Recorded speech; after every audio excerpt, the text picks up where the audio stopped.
This is Dr. Neil Burnie. He lives in Bermuda, a stunning Atlantic island 640 miles east of North Carolina, USA.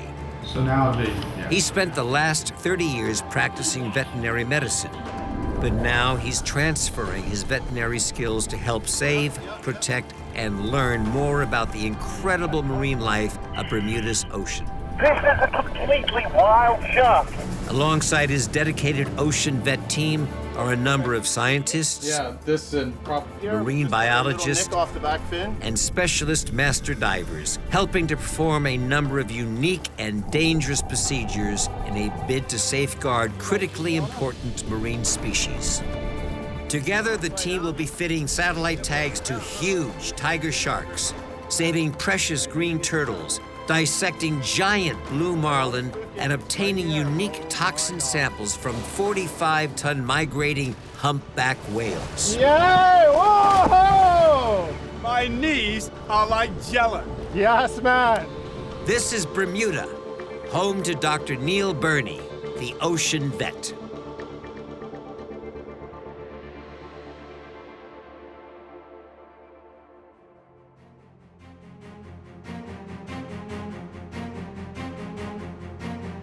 These glorious waters off the coast of Bermuda are home to one of the most coveted game fish species in the world, the giant blue marlin.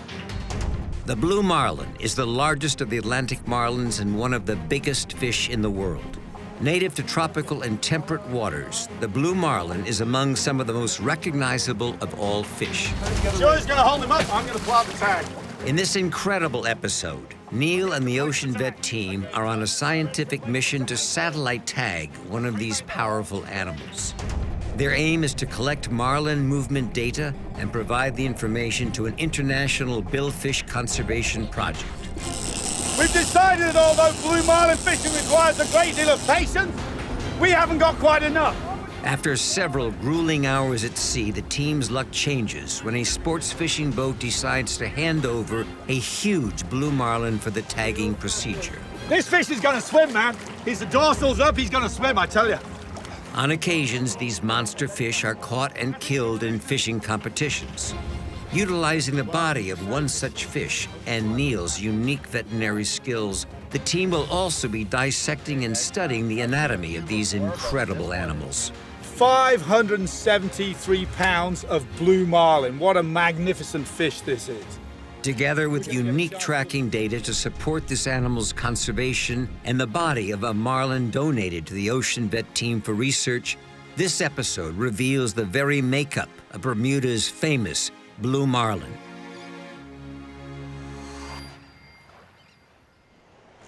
So the blue marlin is considered by many to be the ultimate sport fish. Requires serious gear because its powerful runs can strip a reel of line in no time. This is a large bait that we use. We troll this behind the boat, and the reel here is capable of exerting massive amounts of drag so that we can tire the fish out. Hopefully we tire the fish out before we tire me out. Catching one of these huge fish for tagging will not be easy. Choi Aming, the series marine biologist, Andrew Kirkpatrick, the team's underwater videographer, Dylan Ward, the team's fisherman, and Oscar Doyce, the second boat captain, will all be working together to bring a blue marlin to the side of the boat. So at first glance, you may think that this is a fairly large lure, but you have to consider that a 1,000-pound blue marlin is entirely capable of eating a 200-pound yellowfin tuna in one bite. The Atlantic blue marlin are under intense fishing pressure. In the Caribbean alone, Japanese and Cuban fishermen annually take over 1,000 tons of this fish. All right, we're on it. Just watch the tag on the floor. I'll be on this side. Neil and his team's goal is to satellite tag a Bermuda blue marlin. The tag data will be sent to the Billfish Research Project and shared with fishery policymakers to help protect billfish species like the blue marlin from overfishing. There's one thing about marlin fishing, we've always got to look at how these lures are working. Captains and mates will obsess about the action of these different laws, saying this law works better in this condition, this law works better in another sea state. Personally, I think as long as it throws bubbles and a marlin's hungry, he's going to eat it. The team have been fishing the deep sides of Challenger Bank for several hours. Several other large sports fishing boats are also fishing around Bermuda's banks. In an attempt to increase the team's chances of tagging a blue marlin, Dylan puts out a radio message offering $1,000 to any boat that transfers a large blue to the team. It looks like their plan may have worked. We've decided that although blue marlin fishing requires a great deal of patience, we haven't got quite enough. Another boat has hooked up a blue, and we are going to go and take that blue, transfer it to this boat, and put a PSAT tag in it. So we're pulling all our lines in, and we're heading over to the other boat right now. Neil opens the throttles on each of the 250 horsepower engines, hurtling the Ocean Vet boat over the ocean at 50 miles an hour, straight towards the sports fishing boat Marlin Fever. En route, more information comes over the radio. They might kill it. They've already got it boat side. They've already got it boat side. It sounds like the animal may be killed as a contender for the Bermuda Marlin World Cup. The Marlin World Cup is held in Bermuda each year and has a 98% release ratio. But if a marlin is large enough, it may be killed for a top prize. However, the World Cup donates hundreds of thousands of dollars to conservation projects established to ensure the number of these fish now and in the future. Yeah, look at his dorsal going up. All right. In total, sport represents only 1% of blue marlin mortality, and all fish killed are eaten or donated for scientific research. Snap swivel is coming.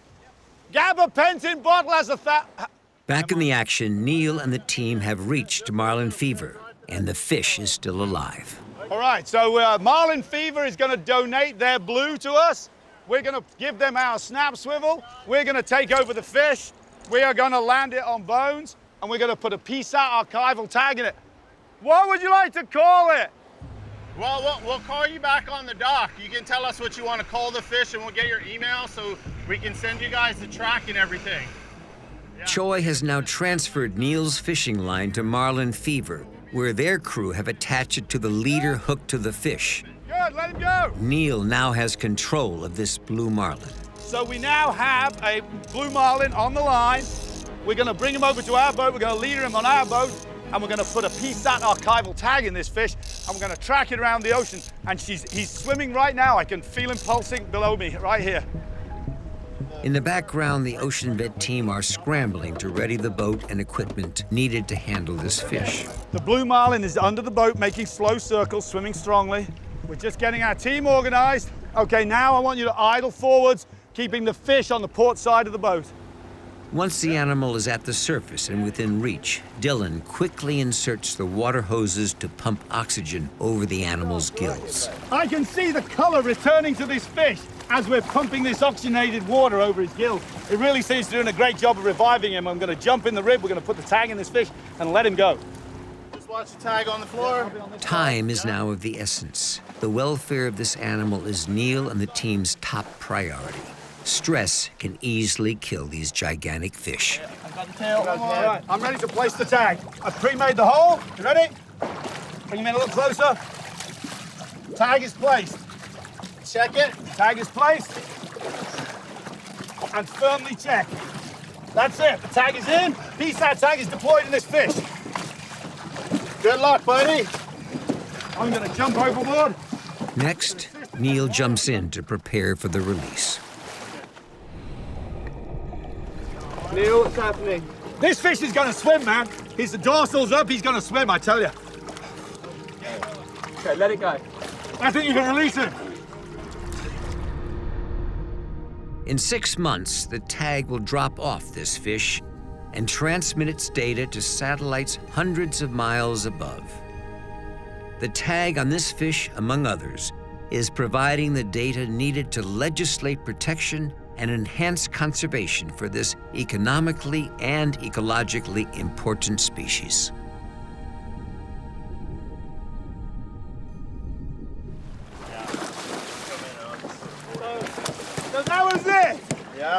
red team has tagged and released the blue marlin out here on Bermuda's Challenger Bank exactly as we'd hoped to do so. And the good news is we didn't have to spend 6 days ourselves fishing for it. Woo! Patience is a virtue, but sometimes the impatient actually can do better. Yeah. Next, the Ocean Vet team are preparing to dissect a 573-pound blue marlin. So it's the morning of our dissection. We're here at the Spanish Point Boat Club, and we have a large blue marlin. We're going to open this fish up and see exactly the internal anatomy of this amazing marine giant. Choi and Ming, Hey. Oscar Doyce, and Dylan Ward are our team. It's going to take all of us to cut this fish apart. This marlin has been killed for sport in the Bermuda Marlin World Cup, an international sports fishing competition. Although initially concerning, it's important to understand that sports fishermen donate hundreds of thousands of dollars to major conservation and research projects. Fortunately, my wife is off island at present and does not realize that her favorite kitchen knives are going to be used for cutting up this rather large fish. Neil and the team will be dissecting this fish in an attempt to show how much of an evolutionary miracle this species really is.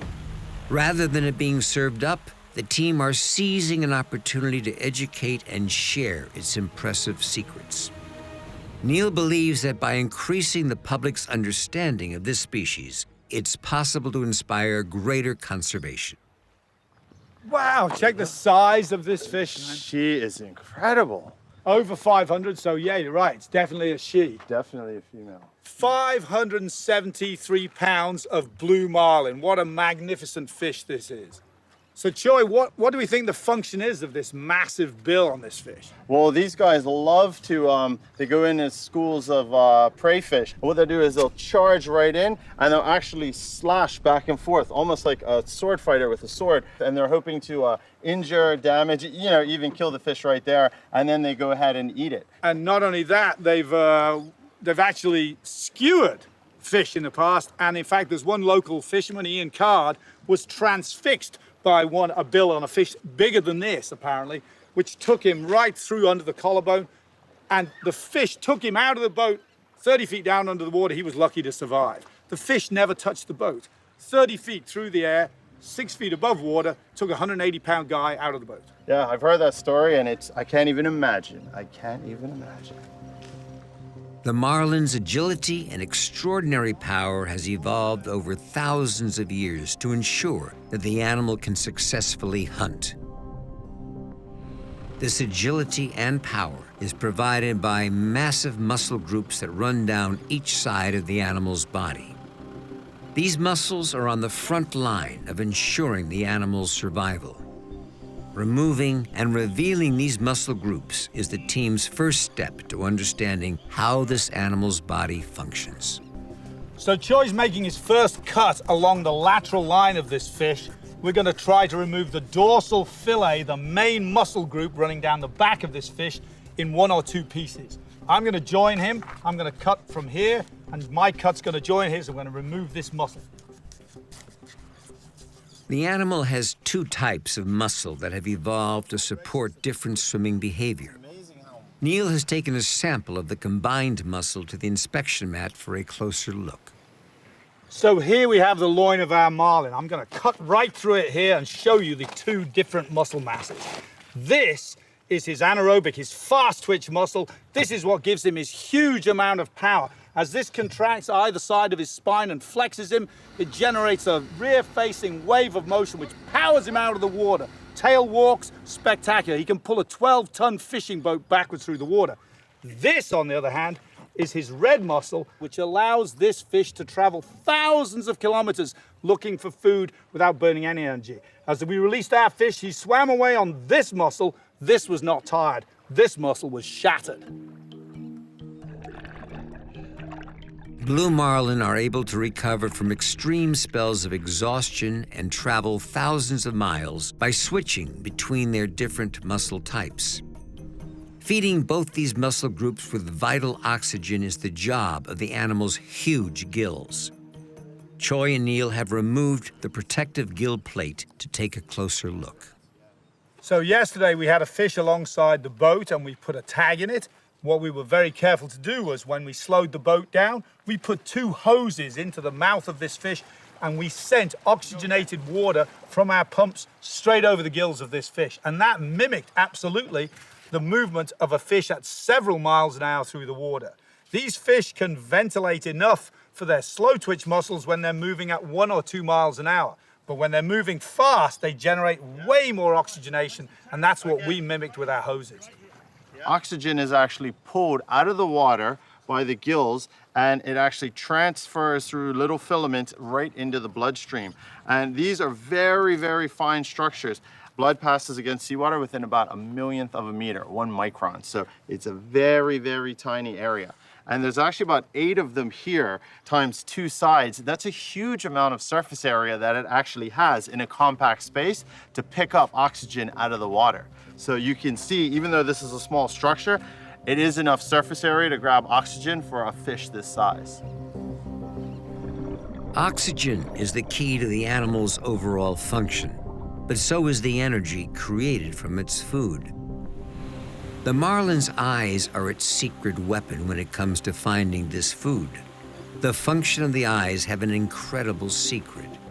Neil and Choi have removed the armor plating around the organ to find out more. So now that we've cut away the bony portion at the back of the orbit here, we can reveal the muscles that attach to this tough eyeball. Yeah, and right here, yeah, right where your finger is, I can see perfectly what's referred to as the thermogenic organ. And the thermogenic organ is effectively some extraocular eye muscles that sit in the back. And over time, what has happened is they have evolved less in terms of the contractile myofilaments, and they've increased in the number of mitochondria, producing more ATP. So that generates a whole lot of heat. So basically, not very much elasticity or strength, but a whole lot of heat generating behind this eyeball. So we have central heating for this fish's eyeball. Exactly. And not only that, but the blood also runs into the retina. It's warm. The eye works way better when the fish is down a mile deep in the cold, cold water of the deep abyss. He can still see that other fish can't, so he's got the upper hand. Also, his brain is receiving a blood vessel from this same heater organ. So he's got a warm brain. He doesn't get cold, he doesn't get hypothermia, he's cooking. The internal heating system in this otherwise cold-blooded animal allows the fish to spot prey effectively in cold, deep water.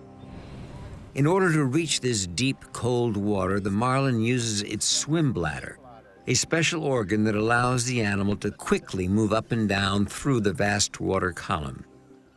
This is fascinating, man. Look at this. We've got the swim bladder sitting here, and I believe we've got the rest of the organs located right down beneath it, right here.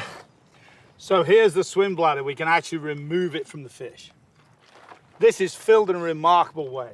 Oxygen is drawn from the bloodstream into the bladder to increase the buoyancy and bring the marlin up in the water column. In fact, anglers have seen marlin with their dorsal and tail out of the water, floating right at the surface. Then, when he needs to, oxygen can be returned to the depleted blood here at the rear of the swim bladder, reducing its buoyancy and allowing the fish to sink down, much in the same way that a diver would use a BCD, a buoyancy control device, to move up and down in the water column. The main skeletal element inside the marlin is the vertebral column.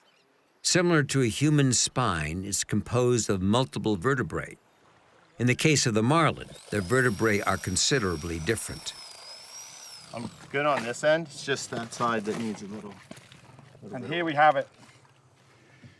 And what you may be able to see here, it's difficult to see, but the actual vertebral body is here, and here, and here. And yet the spinous processes are separated by some 2 inches on either side. So basically we've got an interlocking vertebral body system, which gives this fish this flexibility and yet this rigidity. So when those big powerful muscles pull this fish from side to side, it's like a spring driving him through the water and powering him into the air. Neil and Choi have revealed some of the blue marlin's impressive anatomy and shared a few of its truly remarkable features. Features that have enabled this fish to thrive throughout our planet's oceans. But one part of the marlin's anatomy has evolved above all others: the blue marlin's tail. So we've seen how the muscle and the vertebral column generate the power that goes to the tail. Here it is, the most efficient oscillating propeller that we know. This, when driven through the water, can produce speeds of over 40 miles an hour for this fish and throw it 30 feet through the air. Guess what? I have almost an exact replica, and this is the latest modern computer-designed foil for my windsurfer. Look how remarkably similar it is to what nature has achieved after natural evolution has occurred over millions of years. The marlin had it right all along. A variable aspect foil, brilliant in design. Dissecting an animal like this has provided me with a unique opportunity to learn more about this creature. Like so many marine species, they are often out of sight, out of mind. This has reaffirmed to me why we work so hard to protect all marine species. They deserve our attention. They have developed into such remarkable creatures. Neil and the team continue to work with the sports fishing community and plan to tag more blue marlin in the coming years. I'm ready to place the tag. The tag on this fish revealed the marlin traveled 300 miles north of Bermuda. It was likely following the Gulf Stream's temperature gradient. This cold and warm water meeting point tends to accumulate marine life. It's highly likely this blue marlin was in pursuit of food. I think you can release it. Sadly, the tag malfunctioned and popped off just after this journey. Consequently, no long-range migration was recorded. Neil and the team will be continuing their work to gather more data. Data that will ultimately help protect this species long into the future. Next time on Ocean Vet, Neil and the team join the Bermuda Turtle Project, helping to collect vital data in a bid to improve the numbers of green sea turtles around the world. He actually looks in pretty good shape. Neil will also be rescuing sick green sea turtles from Bermuda's beaches to rehabilitate and release them back into the wild. We wish this guy all the best. He has a tough road ahead as he continues on his epic journey. Good luck, little one.